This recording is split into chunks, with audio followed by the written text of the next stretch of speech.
আসসালামু আলাইকুম সবাই কেমন আছেন? শুরু করছি আরেকটা ভ্লগ। এবার ঈদে এসেছি বাসায় গরু কেনার জন্য, কিন্তু একটা ঘটনা ঘটার কারণে আসলে আমাদের কোরবানির গরুটা ফেরত দিতে হয়। আমরা গত 22 তারিখেই গরু কিনে ফেলি, কারণ গরুটার আসলে প্রেগনেন্ট ছিল, এটা আমরা জানতাম না, এবং গরুর যে মালিক ছিলেন উনিও এই জিনিসটা আমাদের কাছে গোপন করে।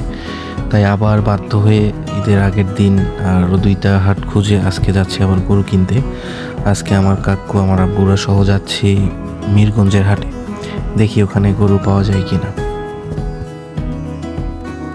গ্রামের কিছু সবুজ প্রকৃতির ফুটেজ দেখেন, আসছি একটু পরেই।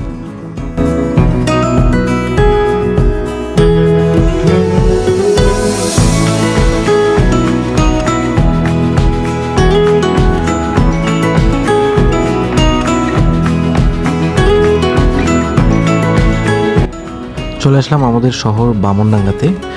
বামনডাঙ্গা থেকে আমার ছোট ভাইকে পিক করতে হবে, ও একটা জায়গায় গিয়েছিল, ওকে পিক করে আমরা চলে যাব এখন মিরগঞ্জের উদ্দেশ্যে রওনা দিব। বেসিক্যালি বামনডাঙ্গা থেকে মিরগঞ্জের দূরত্ব অ্যারাউন্ড 7-8 কিলোমিটার। তো আমরা একটা অটো রিজার্ভ করি, এটা বাসা থেকেই রিজার্ভ করা। আর এখন যেটা দেখতে পাচ্ছেন এই যে হিরো মোটরস, এটার দোতলা 3তলায় আমার শৈশব জীবনের স্কুল, বামনডাঙ্গাতেই আমার স্কুল, আমার তারপর রংপুরে কলেজ। তো অনেক স্মৃতি বিজড়িত আমার এই বামনডাঙ্গা আর কি।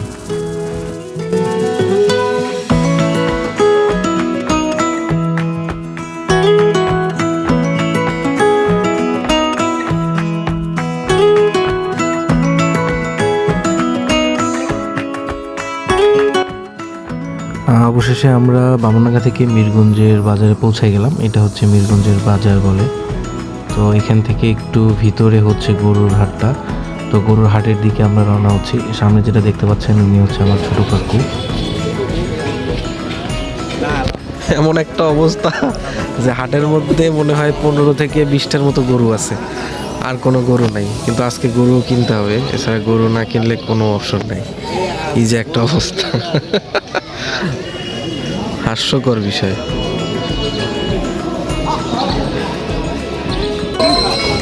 এইমাত্র কয়েকটা গরু আসলো, দেখি এগুলোর মধ্যে পছন্দ হয় কিনা।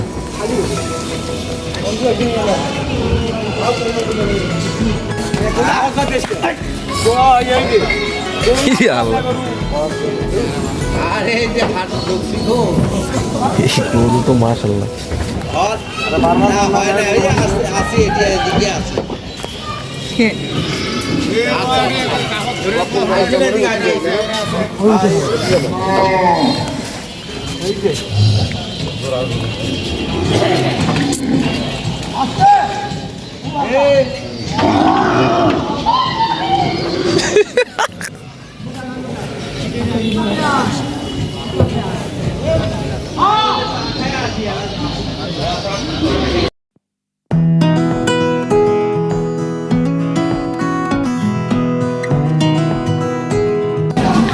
আমরা সেই 12টার সময় আসি, বাট দুর্ভাগ্যবশত এখনও কোনো গরু হাটে অতটা আসে নাই যে কিনবো।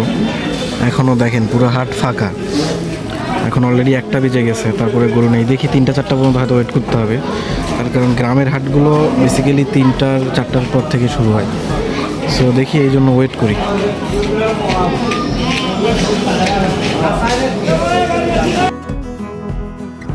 এরপরেও আমি কাকু সহ অনেকগুলো গরু দেখলাম, গরু দামাদামি করলাম কোনটার কত দাম, বাট তুলনামূলক অনেক বেশি প্রাইস। প্রচুর গরু আসতেছে।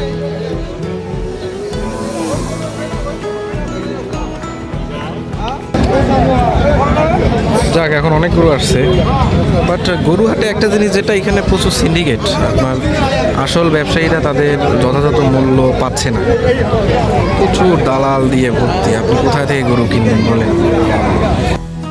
ফাইনালি অনেক দামাদামির পর একটা গরু আমাদের একটু বাজেট এবং পছন্দ হয়েছে, সব কিছু মিলাই। দাম তোমার দিবেন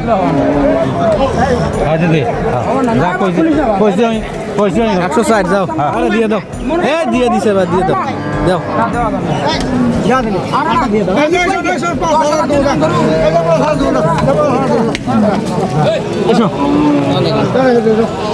কত কাকু? 1.5 হয়েছে, যাক আলহামদুলিল্লাহ 1.5 দিয়ে কিনলাম এটা। যাক ফাইনালি এই গরুটা নিয়ে নিলাম। তবে বাজারের যে অবস্থা তাতে সিন্ডিকেটের এত পরিমাণ ঝামেলা যে আসলে সঠিক গরু ক্রেতারা এখানে কিনতে গেলে অনেক হিমশিমে খায়।